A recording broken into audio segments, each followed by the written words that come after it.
Thank you very much, Ed. It's an honor to be here. And Frank and Jim, thank you for your incredible leadership. Thank all of you for taking the time to actually come to Washington, but more importantly, for answering the call and putting yourselves in harm's way to protect our families and communities, especially in my home state of New Jersey, not only from fires, but flooding, terror, natural disasters, and threats to our homeland. And we can't forget the critical work you do on the EMT front. If I can, an extra thanks to my very good friend Matt Cayente, PFA-NJ president, all the Jersey guys here. Let's give it up for... Go ahead, Matty. You know, next door in Eagles country where I live, Ben Franklin started the first fire department in Philly back in 1736 after seeing fire after fire devastate his hometown. More than 280 years later, with what we make everything out of these days, what goes into our homes, our firefighters face challenges and dangers Ben Franklin never could have imagined. Everyone knows about the immediate dangers of a firefighter when you run into a burning building. But what's not talked about nearly enough is the silent killer you come home with after putting out a fire and being exposed to all the chemicals. Between 2002 and 2019, cancer caused 66% of professional firefighter line-of-duty deaths. In fact, firefighters have a 14% higher risk of dying for cancer than the general public. We've seen this with our 9/11 first responders, which is right near where I live, who are still getting sick from working on the pile, which is why we do everything we can to stick with them and their families 24 years later. But let me be clear, early cancer detection saves lives, and every firefighter across the country should have free access to these life-saving cancer tests. That's why I'm leading the Bipartisan Fire Cancer Act with Mike Lawler and Laura Gillen and Don Bacon in Congress. It's bipartisan, and it provides federal investments so that no firefighter in America, volunteer or professional, should ever have to pay for preventative tests, including multi-cancer early detection tests. If you are a firefighter, you should be screened for cancer if you want, on a regular basis with no cost to you. This is the least we could do for all the sacrifices you make. It's also why I've sponsored the Honoring Our Fallen Heroes Act, which expands death and disability benefits for the families of firefighters and other first responders who are impacted by service-related cancers. But let's be honest with what you're facing now in our country. As ready as you are for every single challenge, your departments and you are often fighting for resources to protect yourself and your communities. It can be tough to protect us without the resources to do your job safely and effectively. That's why year in and year out, as a member of the Congressional Fire Services Caucus, I've fought to increase funding for AFG and SAFER grants. Why does this matter?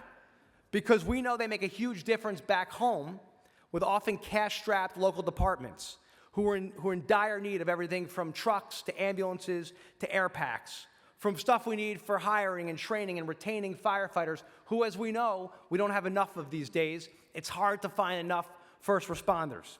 So I was proud to help get the Fire Grants and Safety Act passed, to extend and pass and expand these grants so that you have what you need to keep yourself safe.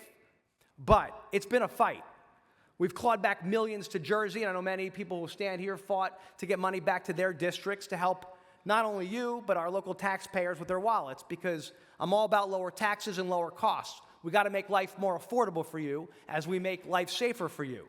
But we're fighting some tough challenges now in this White House, what they're doing with some across-the-board draconian cuts. I want to make sure that they don't touch what you need with these grants to keep yourselves safe and to keep our communities safe. We got to protect them. You want people who are fighting to protect them. I'm going to make sure I don't back down for 1 minute to protect you and have what you need. Because the bottom line is, and let's make this clear to everybody, firefighting is not a 9-to-5 gig. It's a 24/7 gig. And we need people like you who are there all the time to protect our families. We should fund you, never defund you. And the same goes with law enforcement.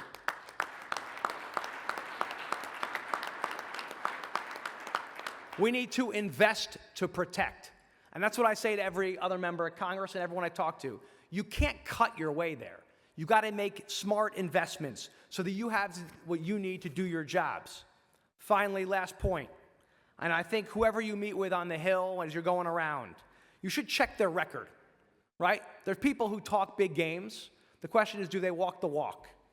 Who has a record of actually solving problems and being willing to run in there with you to make sure we get the stuff you need? Whether we were back in the bipartisan Never Forget the Heroes Act, which is critical legislation to extend the September 11th Victims' Compensation Fund. We had a lot of people who weren't willing to support it.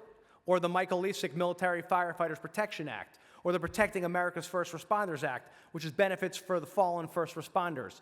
You should check the record. As co-chair of the Problem Solvers Caucus, I helped champion the bipartisan and bicameral Social Security Fairness Act, which I hope you all know about.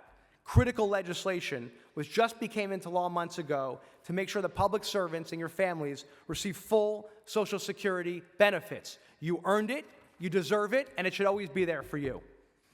Lastly, because you devote your careers to service, you should never struggle for pensions or Social Security retirement benefits. We must always stand by those who stand by us and make our neighborhoods safer and help us raise our families. I couldn't have more respect for what you do and how critical of a job you have and how difficult it is on you and your families. The hours you work, the events and occasions you miss. This is not a Democrat or Republican issue. This is just good for the country issue. The greatest country the world has ever known. We live in it. People kill and die to be here and to protect it and to protect our flag. We should never forget that for 1 minute. If we stand together, work together, I know in the greatest country, our best days will always be ahead. Thank you, God bless you, and God bless our great country.